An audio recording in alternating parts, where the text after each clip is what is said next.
chaque réponse. Pour le groupe radical républicain démocrate et progressiste, la parole est à monsieur Jean-Noël Carpentier.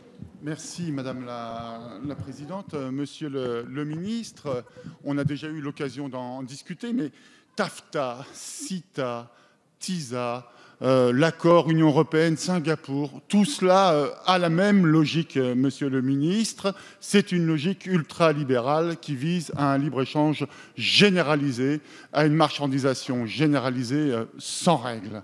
Et comme disait le chanteur, on nous cache tout, on nous dit rien. De plus en plus, les peuples sont inquiets de ce genre de traité, à tel point que plusieurs parlements ont d'ores et déjà dit leurs inquiétudes et souhaité qu'ils soient consultés le plus tôt possible.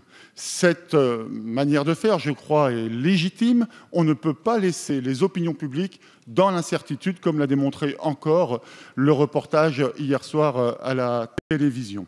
Cette transparence est fondamentale dans tous les États démocratiques. Cette Europe qu'on dit éloignée des peuples, qui inquiète les peuples, ne doit pas pouvoir conclure des accords sans les accords formels des parlements nationaux.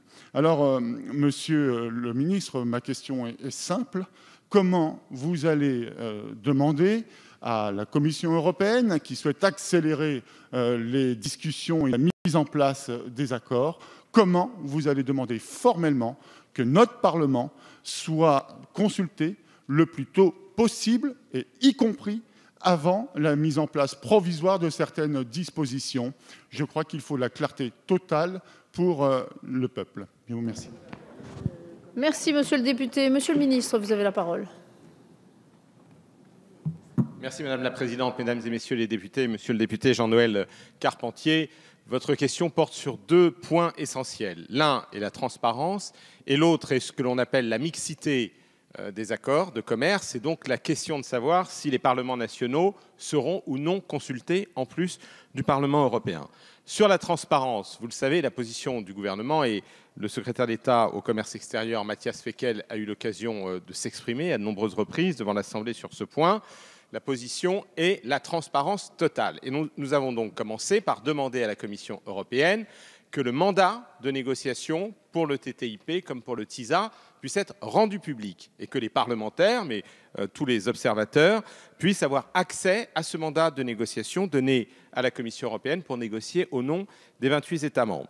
Deuxièmement, concernant la mixité des accords commerciaux, notre position, en particulier concernant la ratification du CETA, c'est que cet accord est un accord mixte. Il a un certain nombre de conséquences sur nos législations internes. Par conséquent, non seulement il doit être ratifié par le Parlement européen, comme c'est le cas pour tous les accords de commerce, mais également soumis à la ratification des parlements nationaux. Le Parlement européen aura lui-même à se prononcer sur cette question, la Commission européenne aussi, mais nous défendons, avec des arguments qui nous semblent absolument sérieux et solides, le fait que, en effet, l'ensemble des parlements nationaux devront se prononcer sur le CETA. Concernant le TTIP, nous allons y revenir, qui est encore en cours de négociation, pour lequel nous sommes très très loin des conditions d'un accord. Il est absolument évident, en tout état de cause, que cet accord aura à être soumis à la ratification des parlements nationaux et donc de l'Assemblée nationale. Je vous remercie. Merci, monsieur le ministre.